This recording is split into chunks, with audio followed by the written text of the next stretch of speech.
The CDC defines obesogenic as an environment that promotes increased food intake, non-healthful foods, and physical inactivity. They also report that between 2017 and 2018 in the U.S., 42.4% of adults and 19.3% of children were obese, a doubling and tripling of the numbers since 1980.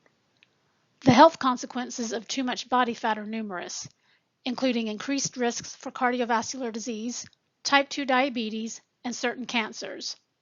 The medical costs related to obesity are well over $100 billion. Numerous obesogenic agents that contribute to this immense public health problem have become a part of everyday life in society.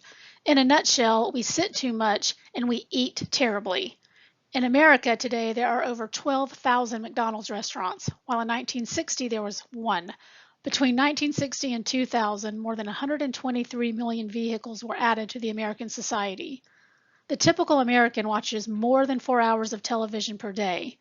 In many workplaces, the only tools required to conduct work are a chair and a computer. In the U.S. alone, about 1 in 5 children and 1 in 3 adults struggle with obesity.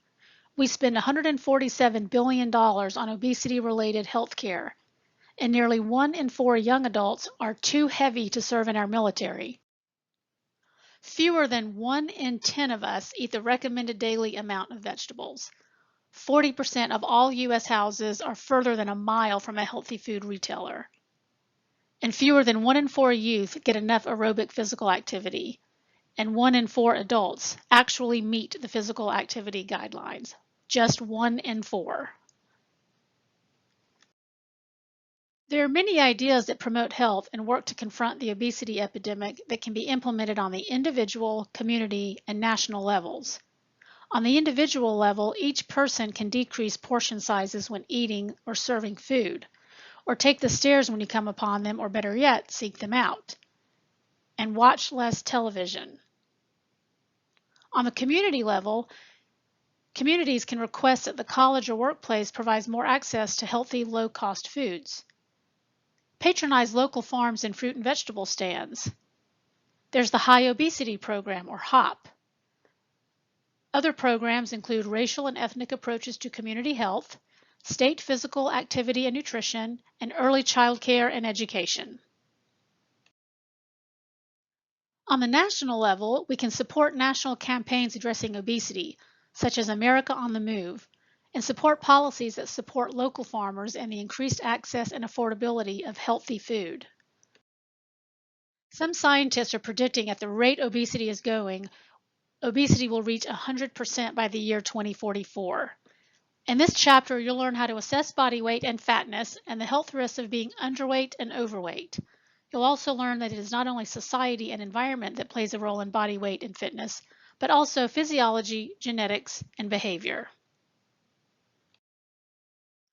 In this chapter, first we'll discuss indicators of health, body mass index, body fat content, and fat distribution. Although the terms overweight and obese are often used interchangeably and considered as gradations of the same thing, they actually denote different things. Overweight refers to having more weight than normal for a particular height and may be the result of water weight, muscle weight, or fat mass. In other words, you're heavier than normal. If your body mass index is 25 to 29.9, that would be the clinical indicator of being overweight. Obese refers to specifically having too much body fat. Clinical body mass index greater than 30 would put you in the obese category. In most cases, people who are overweight also have excessive body fat. So how do we measure body mass index, or BMI? The ideal healthy body weight for a particular person is dependent on many things, such as their frame size, their sex, muscle mass, bone density, age, and height. To standardize the ideal body weight and relate it to health, scientists have devised a mathematical formula to better define a healthy weight. Body mass index, or BMI, is calculated using height and weight measurements and is more predictive of body fatness than weight alone.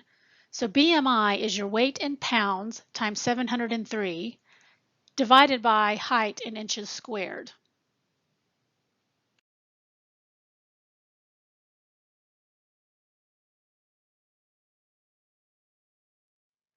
BMI is a fairly simple measurement, but it doesn't take into account fat mass or fat distribution in the body. In other words, BMI really only knows how heavy you are, whether you're composed of.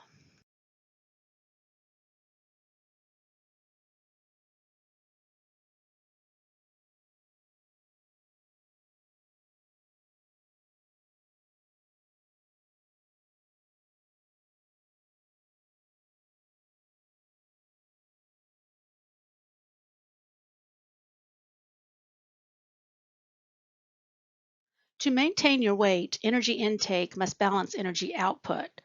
In other words, calories consumed needs to balance out with the amount of calories burned. A nutrient's metabolic path is dependent upon energy balance. When you're in a positive energy balance, the excess nutrients that you take in will be stored or used to grow. When you're in negative energy balance, you're not taking in enough calories to meet your needs, so your body will need to use the stored energy. To maintain body weight, you have to balance the calories obtained from your food and beverages with the calories expended every day. The Institute of Medicine has devised a formula for calculating daily estimated energy requirement. The formulas for males and females are listed below. This table shows the physical activity categories for men and women. The next two slides show the estimated calorie needs per day for children, females, and males.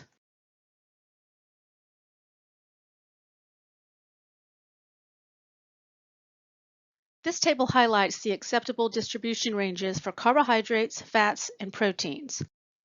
Notice that the human body requires most of its calories, 45 to 65%, from carbohydrates, regardless of your age.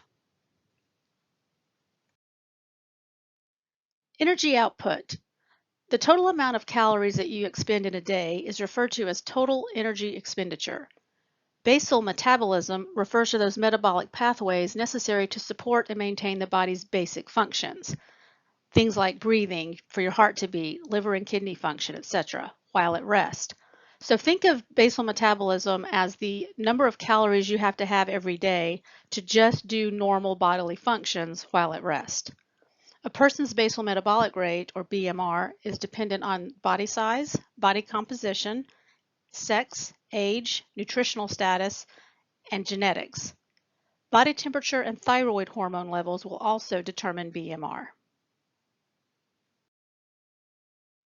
Total energy expenditure, then, is the sum of energy expended at rest, that's your BMR, plus the amount of calories you expend during digestion, plus the amount of calories you expend during physical activity.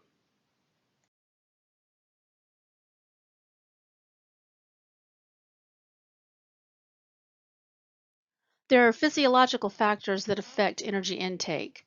Hunger is the obvious one. When you feel hungry, you eat. Satiety is another one.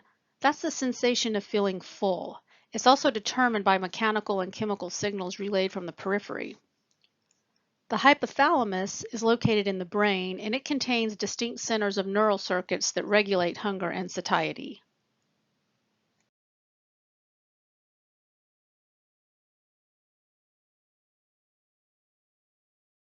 When the stomach is empty, it contracts, producing hunger pains and a growling sound. The stomach's mechanical movements relay neural signals to the hypothalamus in the brain, resulting in the conscious feeling of the need to eat. Alternatively, after you eat a meal, the stomach stretches and sends a neural signal to the brain, stimulating the sensation of satiety. In other words, it lets the brain know that the stomach is full, and that will relay the message to stop eating. Fat tissue produces the hormone leptin. Leptin communicates to the satiety center in the hypothalamus. The hypothalamus senses nutrient levels in the blood. This will also play a role in influencing food intake. Both undernutrition and overnutrition affect hormone levels and the neural circuitry controlling appetite. This makes losing or gaining weight a substantial physiological hurdle to overcome. There are genetic influences that affect energy intake. Genetics will certainly play a role in body fatness and weight, and also food intake. However, overweight and obesity that manifests in millions of people is not likely to be attributed to one or even a few genes, but to rather the interactions of hundreds of genes with the environment. There are also psychological and behavioral influences that affect energy intake. A person's perception of good smelling and good tasting food influences what they eat and how much they eat. Depression, low self-esteem, compulsive disorders, and emotional trauma can be linked with increased food intake and obesity. Lifestyle behaviors also play a role, such as how much food a person puts on their plate, how often they snack on calorie-dense, salty foods, how often they watch television or sit at a computer, and how often they eat out can be predictive of how much a person eats. And finally, there are societal influences that affect energy intake. Portion sizes have increased dramatically in the past few decades. American teenagers have access to a massive amount of calorie-dense foods and beverages. The fast food industry not only supplies us with a large proportion of our diets, but because of its massive presence in society, it dominates the workings of the entire food system. Americans spend over $100 billion per year on fast food.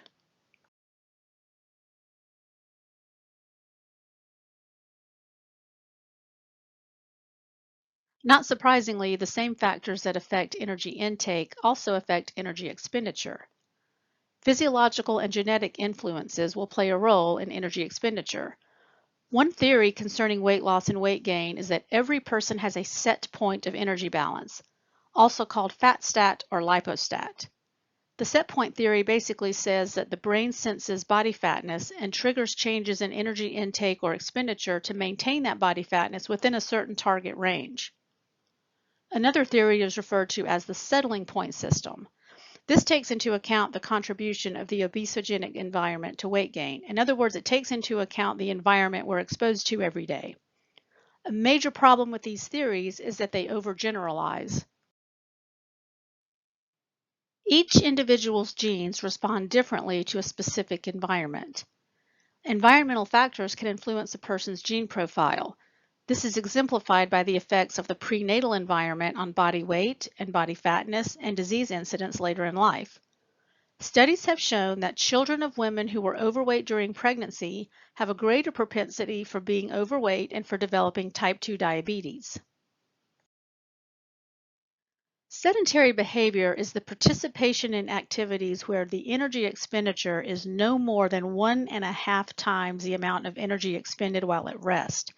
These include sitting, reclining, or lying down while awake.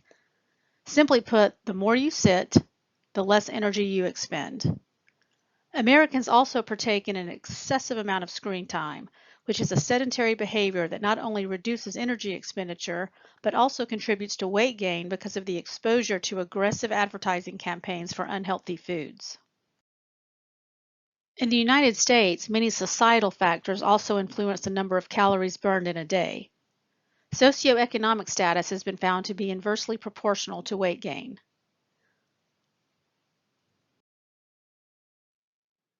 The number of people considered overweight and obese in the world has now surpassed the number that are starving. In other words, obesity is now an epidemic. Some officials estimating that the number of overweight people is nearly double the number of underweight people worldwide. The associated diseases of overweight and obesity happen over many years, and signs and symptoms commonly take decades to manifest. The health consequences of obesity are great, and they're responsible for more than 100,000 deaths per year in the United States. As BMIs increase over 25, the risks increase for heart disease, type 2 diabetes, high blood pressure, endometrial cancer, postmenopausal breast cancer, colon cancer, stroke, osteoarthritis, liver disease, gallbladder disorders, and hormonal disorders. The WHO reports that overweight and obesity are the 5th leading cause of deaths globally.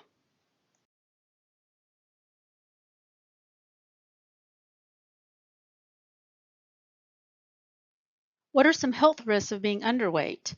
A 2017-2018 survey estimated that 1.6% of adults and 3.3% of children and adolescents in the U.S. are underweight. Being underweight is linked to nutritional deficiencies, especially iron deficiency anemia, and to other problems such as delayed wound healing, hormonal abnormalities, increased susceptibility to infection, and increased risk of some chronic diseases such as osteoporosis. The most common underlying cause of underweight in America is inadequate nutrition. Eating disorders that result in underweight affect about 8 million Americans, 7 million women, and 1 million men. Anorexia nervosa, or anorexia, is a psychiatric illness in which a person obsesses about their weight and they obsess about the food they eat. People with anorexia consume on average fewer than 1,000 calories per day and they exercise excessively. The exact causes of anorexia are not completely known. The primary signs of anorexia are fear of being overweight, extreme dieting, and unusual perception of body image and depression. Treating anorexia will also involve a dietitian. Bulimia is also a psychiatric illness. It's characterized by episodes of eating large amounts of food, in other words, binging, followed by purging, which is accomplished by vomiting and with the use of laxatives and diuretics. Unlike those with anorexia, those with bulimia often have a normal weight, making the disorder more difficult to detect and diagnose.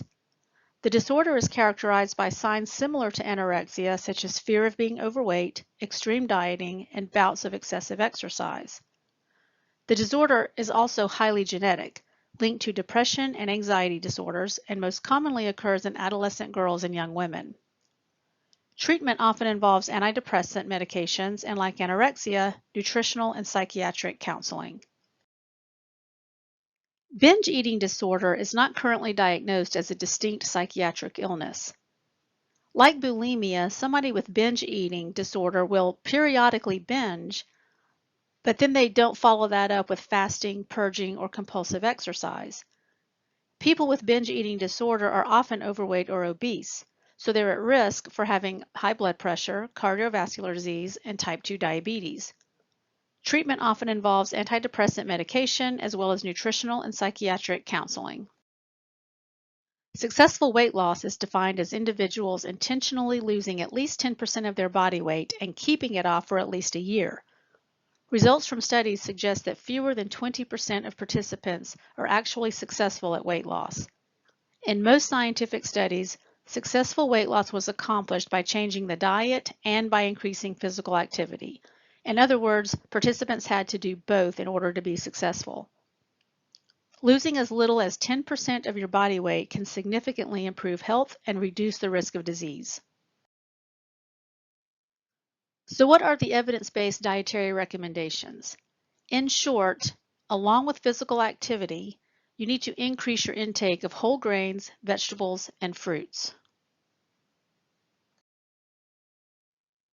In addition, most of the calories that you eat each day, about 85% of your total daily calories, should be foods that are rich in nutrients. These are your whole grains, fruits, vegetables, etc., the foods that make up the bulk of the food pyramid.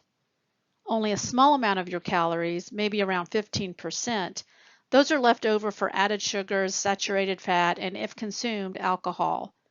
When eating out, choose smaller portions or lower calorie options.